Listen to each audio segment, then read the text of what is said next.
I speak to you today with feelings of profound sorrow. Throughout her life, Her Majesty the Queen, my beloved mother, was an inspiration, an example to me and to all my family.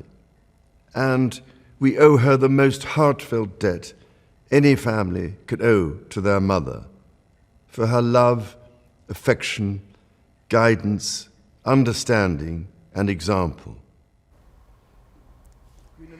For the first time in history, the world has now heard from King Charles III. The new king delivered a pre-recorded address to the nation today. Throughout his speech, he highlighted some of the greatest accomplishments of Queen Elizabeth's 70-year reign. Ian Lee has more on the king's speech and how the queen's death is impacting Britons.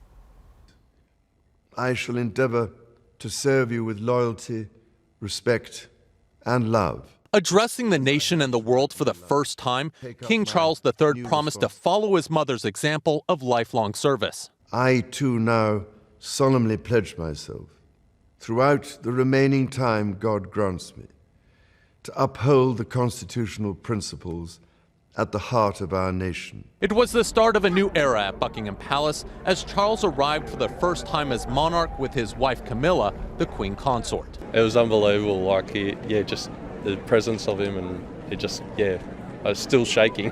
Can't believe it. Queen Elizabeth's death in Scotland on Thursday instantly elevated her 73-year-old son to the throne. He was at his mother's side in her final hours and delivered his speech with a framed photo of the Queen on his desk. To my darling Mama, as you begin your last great journey, thank you for your love and devotion.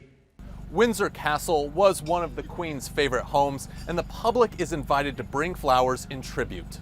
We feel as though we've lost our mother and our grandmother. Many are preparing to welcome the first king they've ever known. I think that he'll do a good job.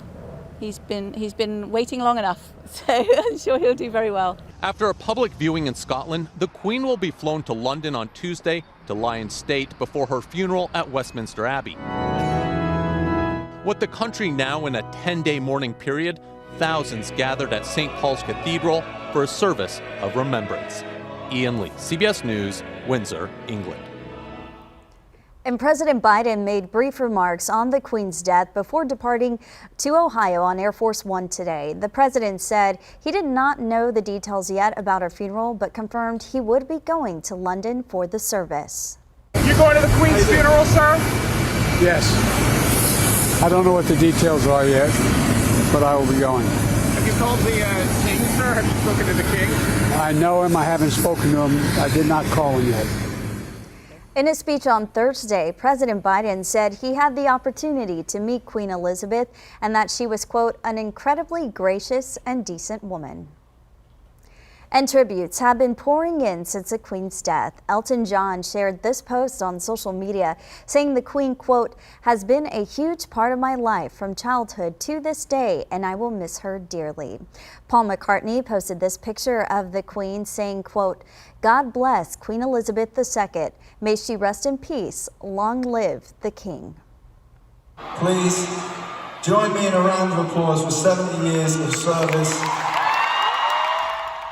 And last night, the crowds cheered on the Queen as singer Harry Styles paid tribute to her at a concert in New York City.